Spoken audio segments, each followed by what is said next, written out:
Hello. I'm just hoping that. Hello. So, most of you, as there's nobody here, it'll just be me talking to myself again. Uh, Hopefully, you can all hear this well. Just take a sip of drink. Trying a little experiment with my camera position this week. So, I've noticed a few of these things I've been doing, and it doesn't look like I'm looking at anybody, which is a bit unnerving. So, I thought I'd try this. So, that's why my camera's in a slightly different position from normal, if anybody's noticed, which I assume you probably haven't. Just checking your sound there seems to be working. So, okay, as with these streams, I said people seem to watch them after the fact. I am here to basically just do something I wouldn't normally do a sort of separate video on that I'd edit and put up, because it's not really sort of my normal sort of content-y type stuff that I'd put up. I hate the word content. Is that just me? So, yeah, so today it's an article I got in The Guardian. It's I'll look to the left here because this is where my other screen is. Let's move my mouse. And it was called The Experts, Librarians on 20 Easy, Enjoyable Ways to Read More Brilliant Books. So would you like to read more brilliant books? That's the question. So there's 20 of them. I don't know where they got these librarians from. Does it say at the bottom of the article at all? We'll have a look. No, it doesn't say at the bottom of the article. So, it was published on 25th of April at 5 o'clock in the morning, British summertime. So obviously their computers were awake at that point. So take a sip of drink. This is ginger beer. It's not alcohol, if anybody's wondering.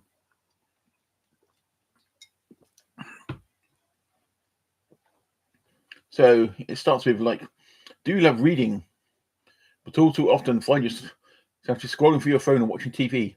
Here's how to get lost in literature again. I will put below this stream, when it goes back up, I will actually put a link to this so people can find the article if they want to. So the first thing these librarians say is, don't beat yourself up if you haven't read in years. And it's got a whole combination of things that have come together to an unfortunate way to make it harder for people to read, says Nancy Pearl, who is referred to as America's librarian and lives in Seattle, where she worked for almost 40 years in public libraries. The state of the world makes it very hard to read because there's so much to worry about. People don't have the energy to concentrate on reading as we used to. Do I agree with that? Yes, no. I'm not convinced that sort of 40, 50 years ago, people were less worried and less stressed and less work. There was less distractions, less social media, less media, films, TV to split you. I think rather than people being more worried, I think the biggest issue is people get distracted by other things. So for me, the easiest way is to make time. It doesn't mean I always succeed. I like to try and read every day, but just half hour before you go to bed or half hour in the morning. I think that's more things. I said the distractions I don't think are worried the world is going to blow up unless we might be. But the main distraction of something like reading, it's because of our leisure time is pushed to limit. And then when people are working more, people are struggling to make ends meet, to buy food, to heat their houses. Reading takes a little bit of a back burner. That's my sort of 2 pence on it. So, go to the second one. And this is yes. I only briefly sort of went through this a few days ago, but only in a brief look at it. I didn't sort of read them all that far ahead in advance. The first one was, listen to a book rather than read. The thing about reading is it's a choice you make, says Pearl. You can read, or you can go out in the garden and get rid of some weeds or watch the television. If you have constantly not found pleasure in reading, then you're not going to choose reading, because it involves sitting down, doing one thing at a time, except if you're listening to audiobooks. I was a very late adopter of audiobooks. Now I'd much rather listen to a book than sit down and read a book, because I can do it while I'm walking. Listening to an audiobook is reading, says Louise Morris, a librarian turned novelist who has worked for all kinds of libraries, including the Haunted one, and now works at a secondary school in Hampshire. There have been scientific studies where they stuck sensors to people's heads, and the areas of the brain that are lighting up and connecting are the same as when you're listening to stories when you're reading it yourself. Okay, I will say one thing here. Listening to an audiobook is not reading. Now, don't shoot me. It's not it's less valid. It is listening. Listening is a totally different skill to reading on a page. My wife has struggles with reading because of her disability, so listens to a lot of audiobooks and textbooks, and she uses listening skills. When you're sat down reading a physical book or a Kindle, and it's in front of you, and you're reading a text across the page, your concentration is on that text. If you are listening to something, but in it you're doing the washing up or hoovering or brushing a dog or things like that, all your concentration isn't on that text. I used to listen to a lot of what people now call audiobooks and radio plays in the 80s and 90s. I always have done. Listening is a totally different skill. And if you've never really listened to audiobooks before, you are not immediately going to be able to put an audiobook on in the background and go and do other stuff while that's in the background and get the same amount of information out of it as if you were sat there solely concentrated on it. Because listening is a skill, and like reading, it is a skill that gets built up over time the more you do it.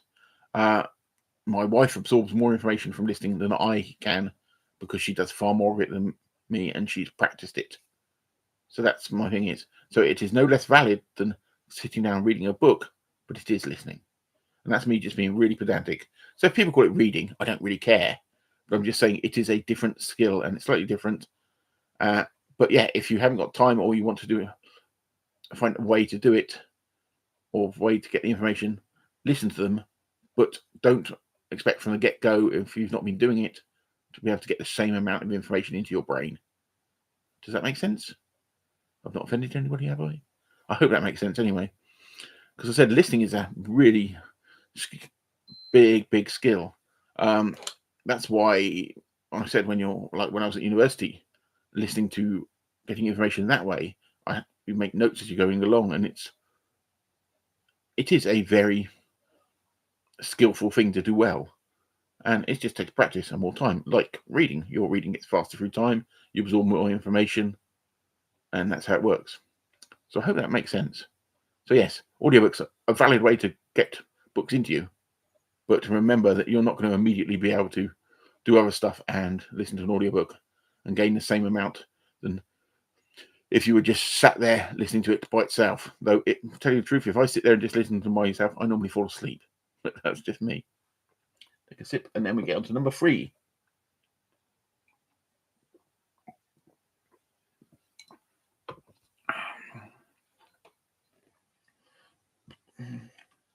Number 3 is join a library. Which, yes, join your library. We've got a really good little local library. Your local library is a really good source, says Morris. The librarians, they're brilliant and are helping you find books, and it's free. You can take a punt on something and you won't have wasted your money. I always suggest going to the library or bookstore and talking about what you're looking for, says Pearl. Say I just read this book and I want another book just like it. There's so much more than just books in libraries. Danny Middleton works at Manchester Central Library, which has to be the coolest public library in Britain and officially the busiest with 4,200 visitors a day, offering murder, mystery nights, silent discos, and drag bingo. What the hell?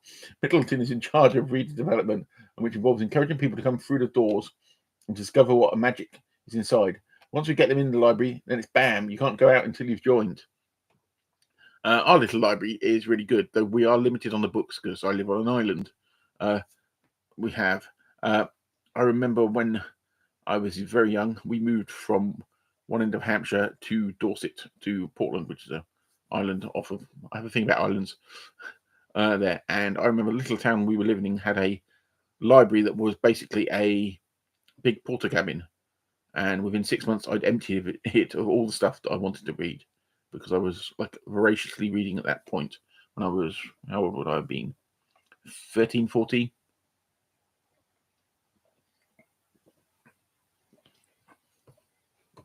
So, yes. So if you're not joining a library, even if you don't get much out of it, it's there if you need it.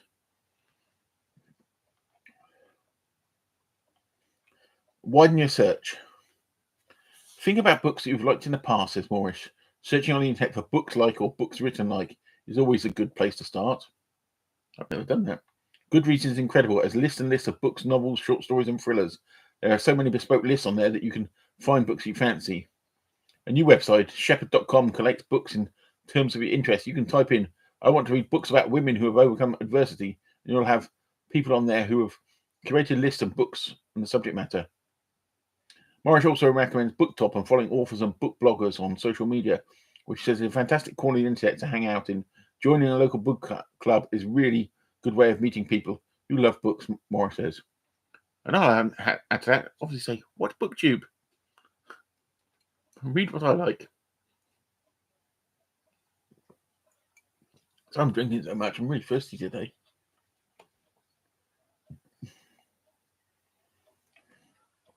Number 5. Work out what you're drawn to in books. For some readers, this will be characters, for others, it will be a sense of place. But for most, it's all about the plot, says Pearl. One book that satisfies all of 3 of those needs is Larry Murta's Pulitzer Prize-winning Lonesome Dove, says Pearl, which is a story of 2 Texas Rangers after the American Civil War taking a herd of cattle across the United States to be slaughtered. You'll never forget the experience of meeting those 2 characters. For those who are plot people, oh my gosh, the story of that cattle drive and what happens on the way, that keeps the pages turning.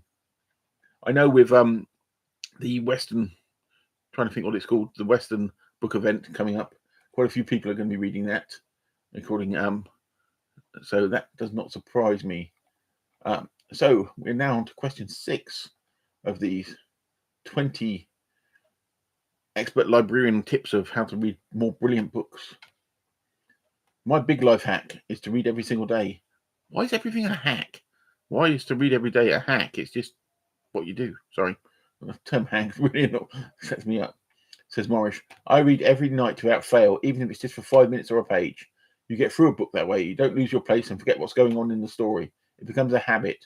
If you're too tired at night, you could create a routine where you read when you commute or listen to an audiobook when you walk the dog, Morris suggests.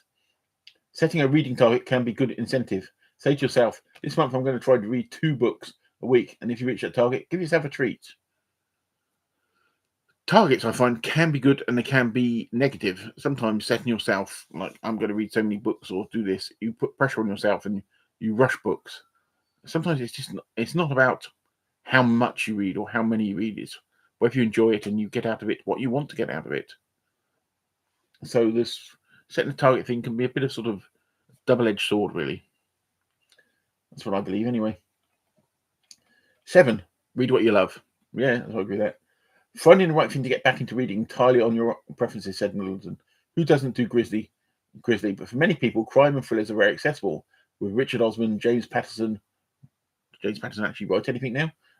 Sorry. Anne Cleves and Lee Child, particularly hot in Manchester, Middleton said. Don't be put off reading things by worrying about what other people might think, said Ian Cook, head of contemporary British and Irish collections at the British Library in London. Loads of people love reading romance, and it's a really strong, innovative genre. I love reading comics, which some people think isn't proper reading. It's a different type of literacy. I'll say, yes, I agree totally. Read what you love. 80-90% of what I read is stuff that I obviously love. But don't be scared to push the boundaries. Just pick random books out. It's amazing what you find out that you end up loving.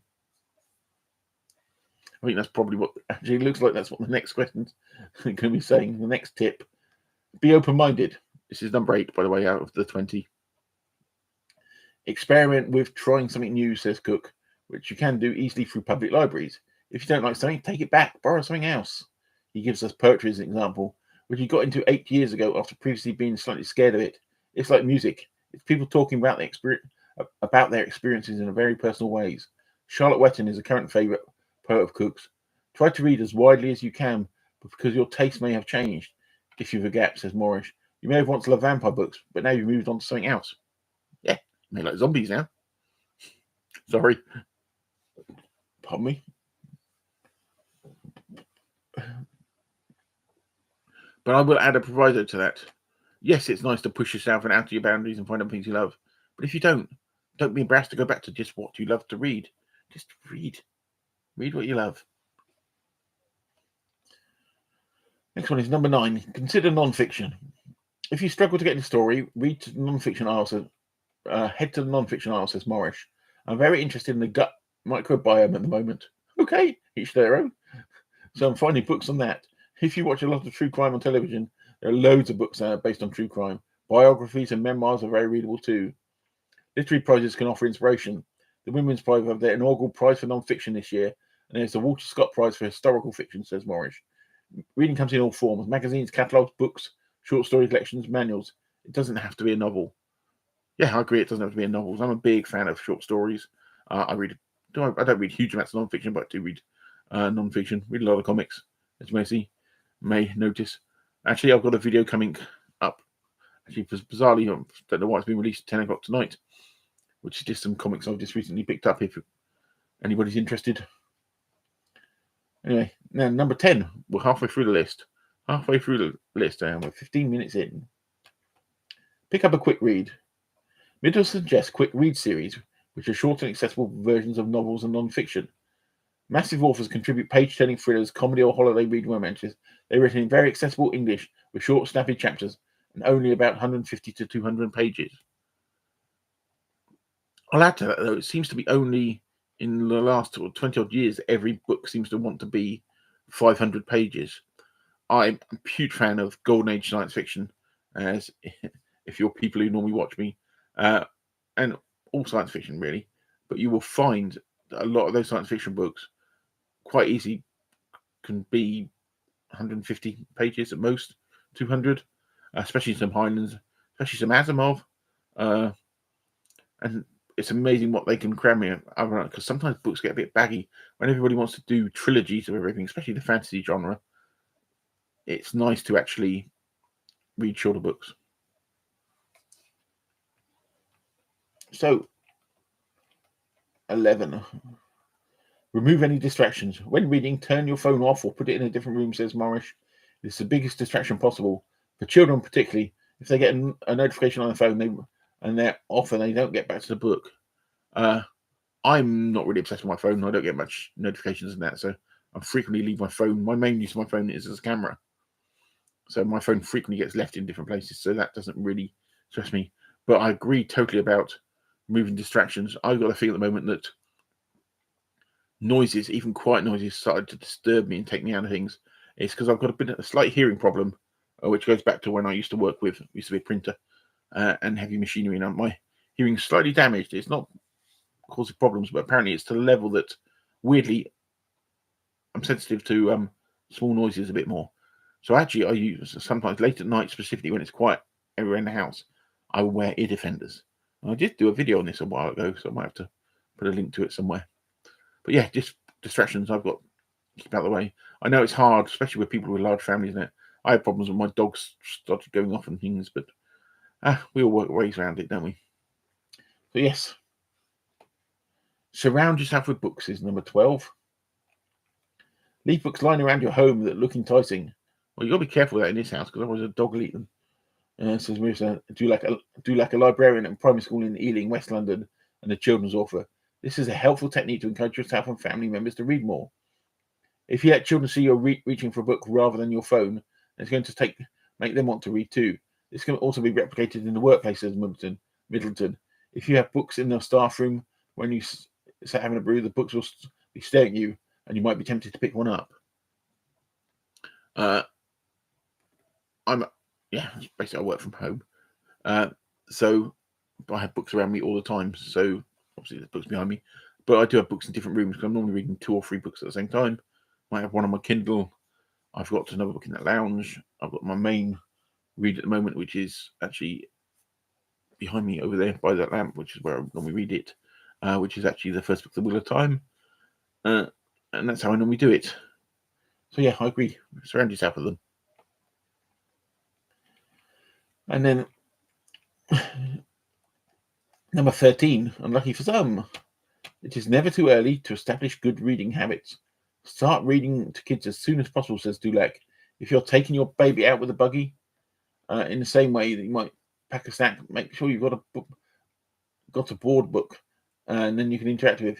Hearing you read the words out loud to them is such an important part of learning language. There is nothing like that makes the child likes more than their parents' voice. I assume that's right. I don't have any children, so I don't definitely know, but what I remember being a child, I used to like my mother's voice, but I used to read a lot as a child anyway.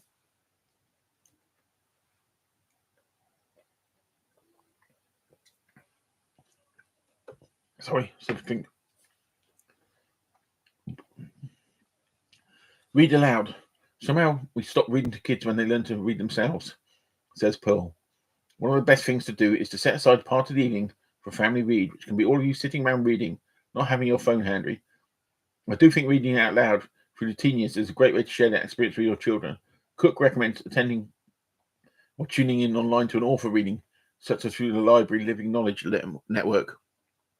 To plug my own, I've got a video coming out in the next week or so of me reading Philip Jose Farmer's After King Kong Fell as my epilogue to Giant April.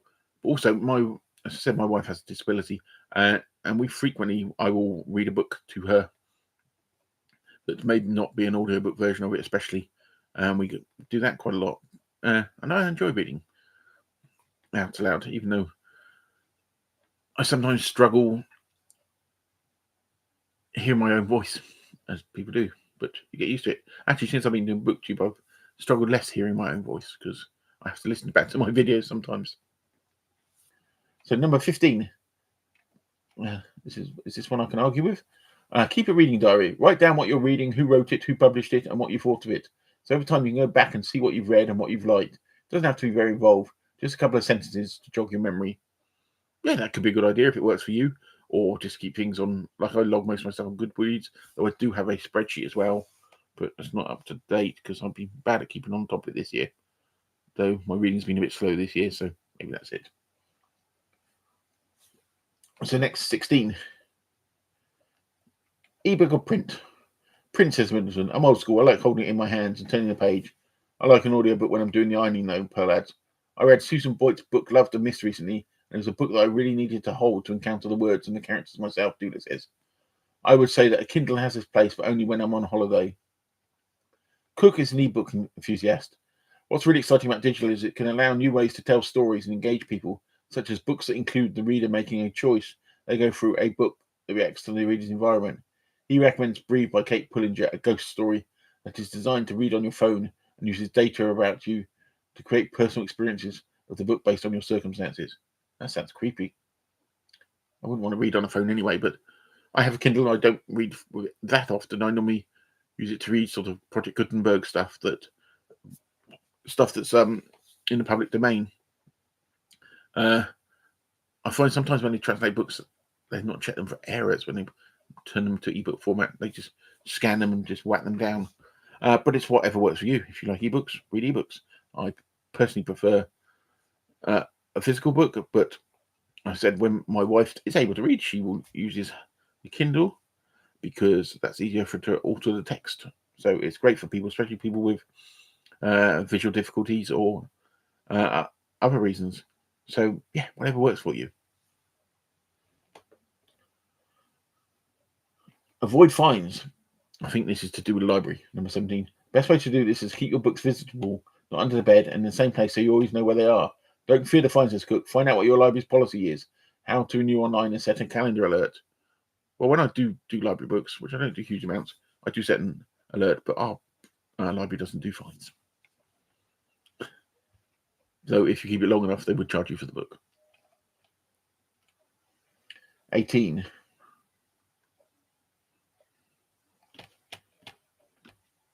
Oh, hi, Eva. So I didn't see that message there.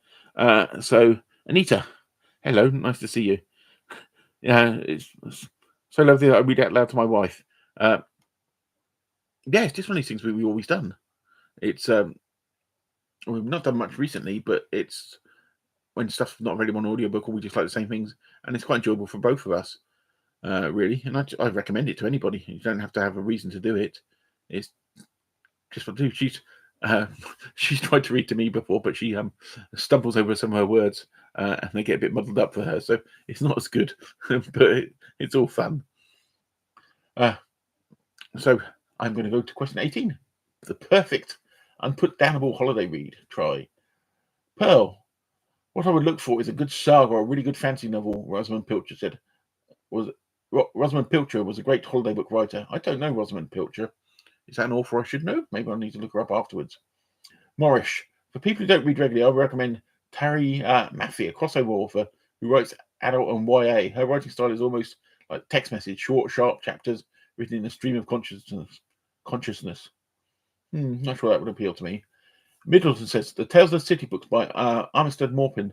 I'm halfway through the new one. It's brilliant.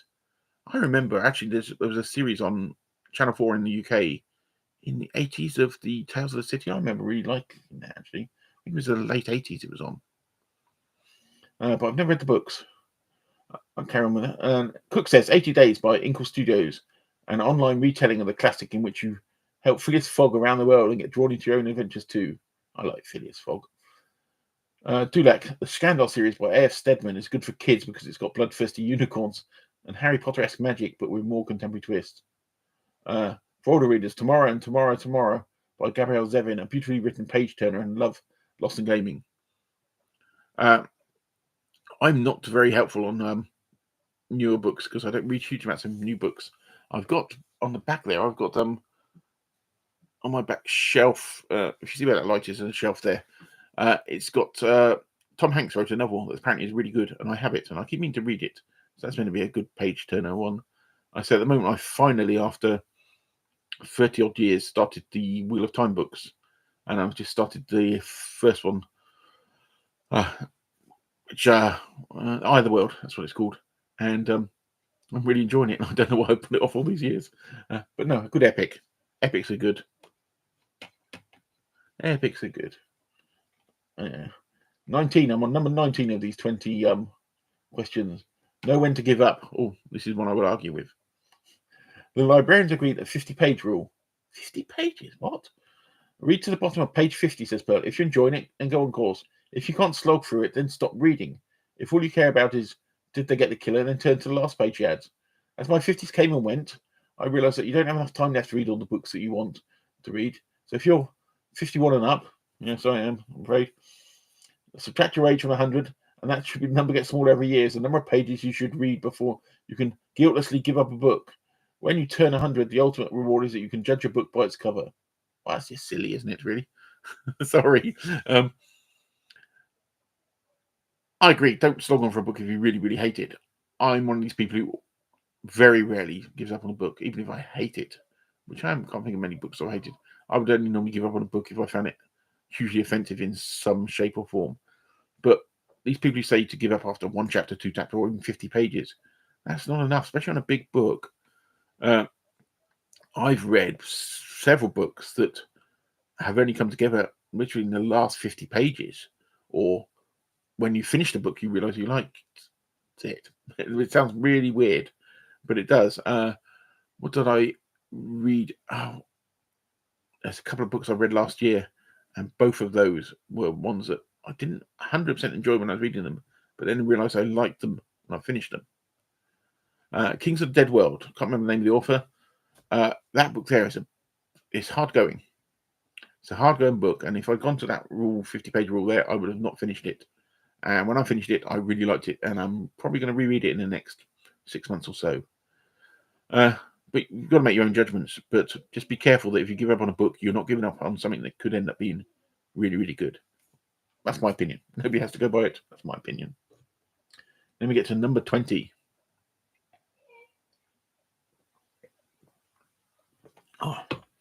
Ginger beer. Number 20. Read a book and reap the rewards. If you take 10 minutes a day to sink into a book, newspaper, or read anything, it's very good for your mental health, says Middleton. There's lots of medical evidence to that case being. Reading a book for 10 minutes is better than for you listening to your favourite record. Morris makes a final and passionate plea.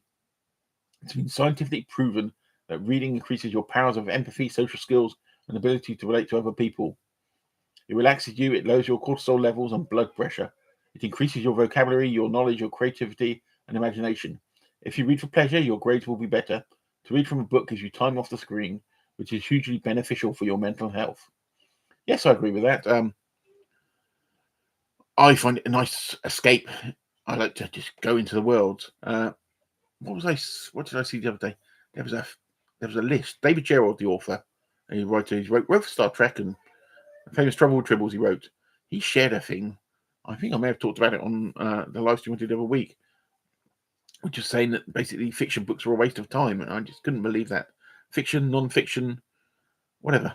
it's all good. It's all fun. Comics, magazines. Just spread your reading around. Yes, just read what you want. I'm going to get a bit of a drink a second. And that was the 20 of them questions.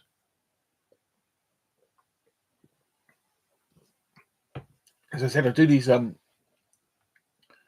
little live bits because these are things I wouldn't normally make a big video about, and I just find them interesting. I'm starting to enjoy these weird little live streams.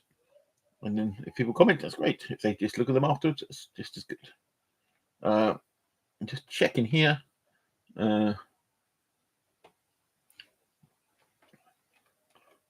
Yes, that was the American Librarian and the British one there.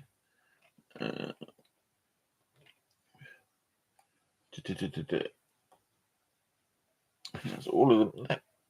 Yep, that's all the 20 ways. So I hope Maeve could use some hints. Maeve disagreed with me. If you disagreed with me, write down below. I will put a link to this article in the box below after it goes back up, because it'll go back up, and you can always read it yourselves. I've got a video coming out. I might as well do some self-promotion. I've got a video coming out tomorrow. It's 4 o'clock in the afternoon for some weird reason, which is a long talk with Al from Big Al Does BookTube about Philip K. Dick's masterpiece that is Do Androids Dream of Electric Sheep, and we are just talking about it, but it's all spoiler laden with that and the film Blade Runner. So if you've not read either, probably give it a miss. And I've got some more videos coming out over the next few days. I've got later on this evening, I've got just some comics I picked up, and I've got a video that I keep trying to make about trade paperbacks. Weirdly, I don't follow. You must know, I do not follow the Oh, hi, Roy. I didn't see you there. I've just been through 20 ways to read more brilliant books. I don't know whether they helped or not, but not. If you know, I don't follow the YouTube algorithm, as you can probably tell by all my content. I hate the word content. And what I found that, though, I caught is one of my biggest, weirdly, somebody left another comment on it, a video I did about mass market paperbacks, the wonder and the joy that is mass market paperbacks. And for some reason, it's had more views than any of my other videos, I think. It's had a load of comments. So I was going to do one on trade paperbacks. Yeah. So I'm going to do one on trade paperbacks. And so I was just researching them, and I just found out some interesting things about why comics are called trade paperbacks, and they basically stole the idea off of the normal publishing world. There was a great article on cbr.com about it, which when I do my video, I'll obviously credit them as a source. But yeah, the infamous trade paperbacks. Other people hate content as well. Yeah, I don't know why. Is it dehumanizing? It's just a video. Content just sounds like contents of your fridge. I don't know. Contents of your toilet. No, maybe it shouldn't be there. But yeah, so the trade paperbacks thing is quite interesting. Also, book sizes to me, as a child of, I said I was born in '68, so I grew up late '70s, early '80s. To me, paperback books were always mass market paperback size, that size, and that's where I saw books. They were that or hardback. And then from the sort of late '80s to early '90s, they started to grow, and you used to get all these weird little sizes. And trade paperbacks used to be more common in America, as far as I can work out. So yeah, so I've got a little video I'm hopefully doing on that in the next day or so. I was going to do it today, but I had arguments with dogs barking at people walking by, so it shouldn't be too long a video, but I thought it'd be quite interesting. Well, I think it'd be interesting. But yes, strangely looking at statistics, my mass market paperback one seems to be very popular, and it was the one I just really did as an off-the-cuff thing.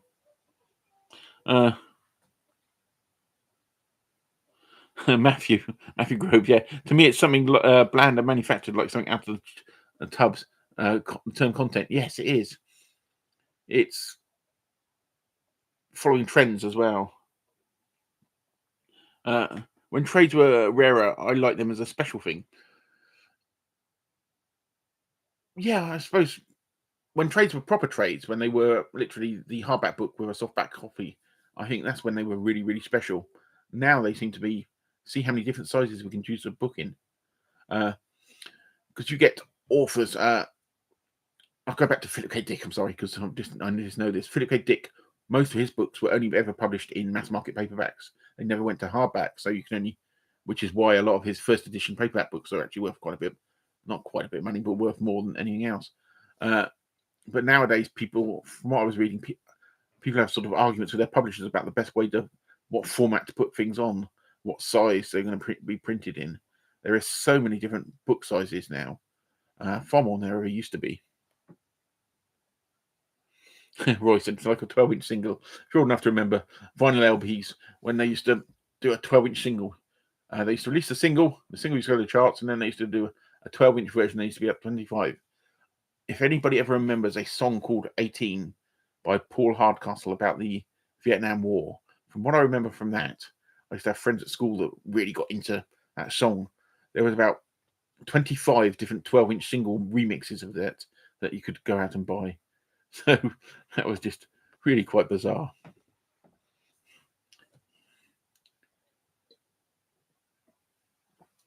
But it does seem to be a lot of special editions. I know that authors struggle a bit more because they don't sort of get the contracts the way they used to get contracts.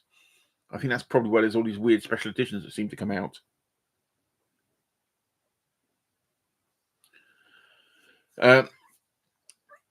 Yeah, that's what I think happens. Is that's why you do seem to get more signed books now as well. I see people release some signed, and almost like books are worth more if they're not signed. Maybe, I don't know. But anyway, I can't think of anything else I was going to add to my 20 experts telling us 20 easy ways to enjoy more brilliant books. And if anybody has any questions there. If not, and if you missed the beginning bit, it was nice to be able to join me for a change. So if anybody has anything they would like to add to me, if not, I'm going to pop off and have some tea. Very late tea today.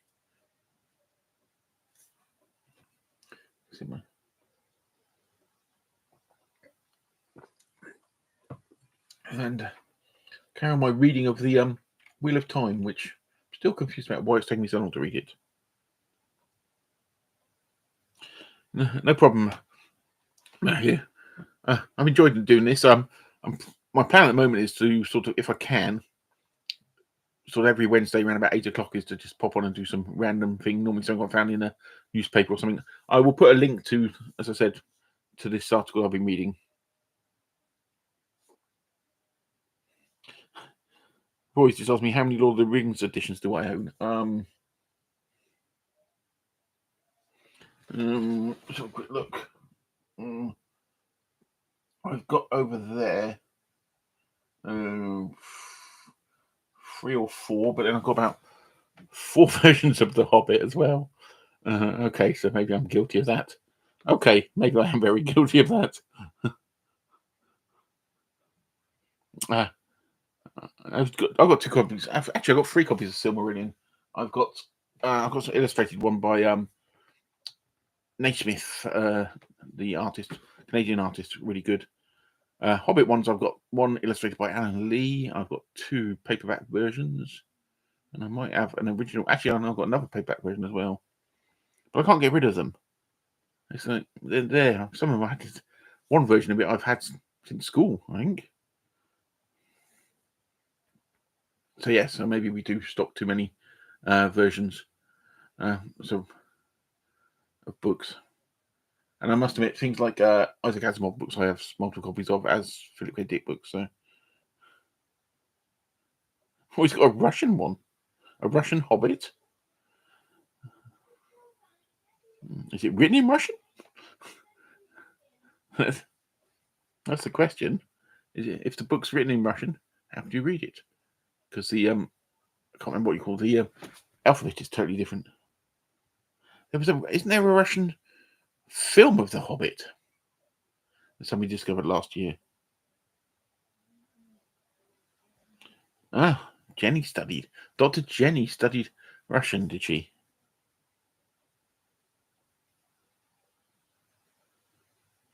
Russian Winnie the Pooh? So weird, weird stuff going on down there.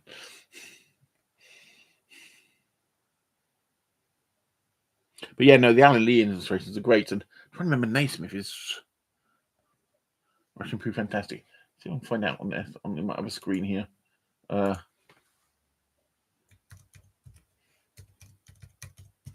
I'll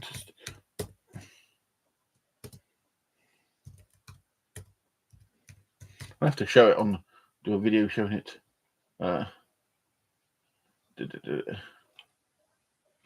Ted Naismith. Yeah, that's him. That's the version of the Silmarillion I've got. The the illustrated one. Pardon me. Illustrated as art. Makes change. I said I got the Alan Lee Hobbit.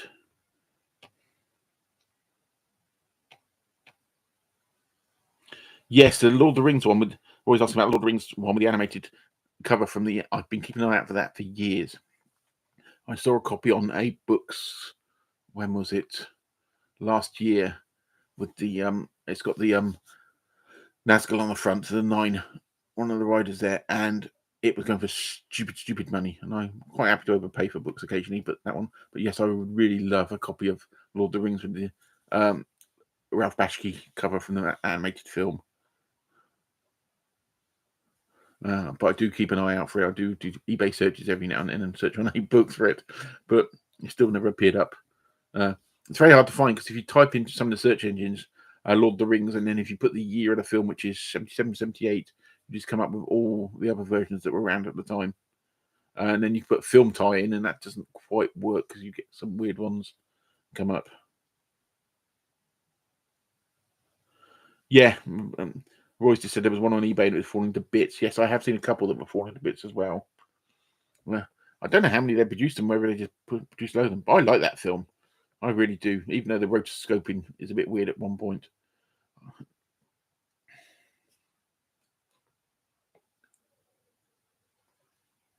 I remember reading an interview about, I think it might have been in Starlog, about somebody who was actually in one of the sets when they were doing all the fighting, and they were saying, why did he bother rotoscoping it? Because all the people look fantastic anyway. But I think a lot of it may have been shot in car parks. Yeah, the Nazgul in that were awesome. I also love the Gollum. There's a great still of the animation cell of Nazgul, not Nazgul,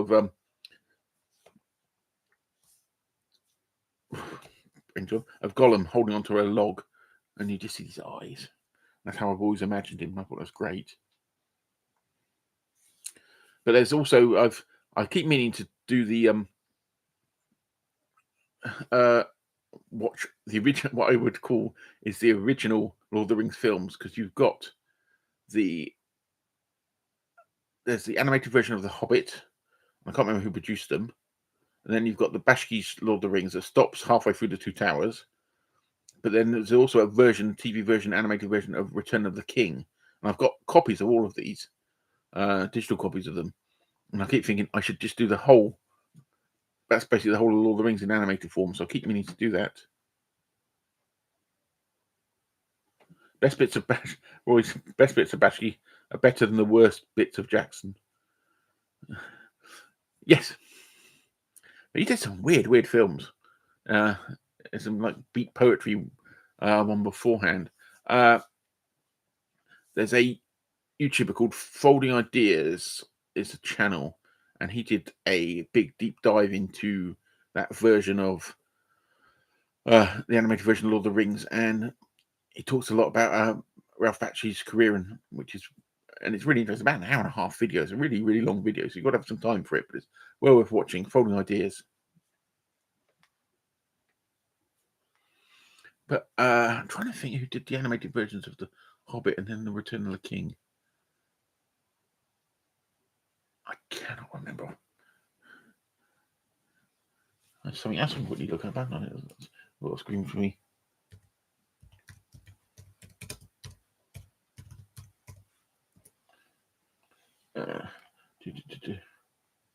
Rankin Bass. That was it. Then they did The Return of the King, which is almost like a sequel to Bakshi's version. Return of the King.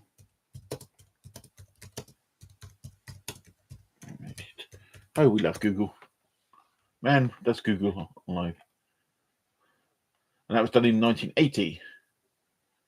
But that was Rankin Bass, but it was also partly animated, Japanese animated, I think, according to this.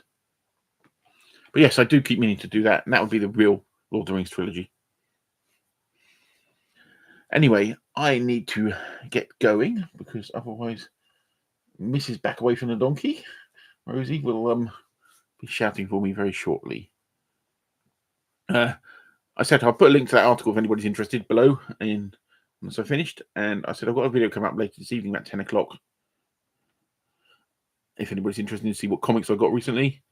And it's been great to speak to people. It's great for some people to join me. And I said hopefully next week I'll do another one about 8 o'clock anyway, about something random. So it's been really nice for everybody to join me anyways. But you all have a great rest of the evening if you're in the UK, and if you're anywhere else in the world, anybody else who's watching, have a great day. And anybody watching this afterwards, thank you for watching this afterwards. And let me know if my camera position is any better and I look like I'm looking at the screen a bit better than I have been in recent live stream type stuff. Anyway, I will see you all very soon, and I'll catch up on everybody's videos. Thanks for watching. Bye.